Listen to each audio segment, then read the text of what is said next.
What did your teacher do that made you call them the worst teacher ever? It wasn't a teacher, but the school librarian I'd bump heads against on what I was and wasn't allowed to read.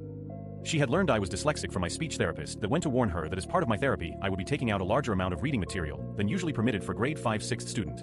However, the therapist didn't mention I would be taking out the young adult literature and not the picture books reserved for the special needs kids and younger grades. She was so stubborn on not letting me sign out the books even the grade 12s were struggling with in English. I would sit in the library during recess and an hour after school, just to read through the entire young adult section on my own. The teacher in charge of supervision during recess didn't like that I would sit inside all day, but didn't want to get into an argument with either my therapist or the librarian.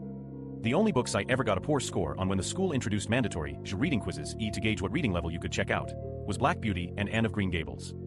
I hated those books, the story was boring and I couldn't be bothered at the time to memorize parts for the quizzes to at least pass the requirements for approval for more books at that level. The worst part was there wasn't any alternative books I could have read that would have interested me so I could pass the level cap.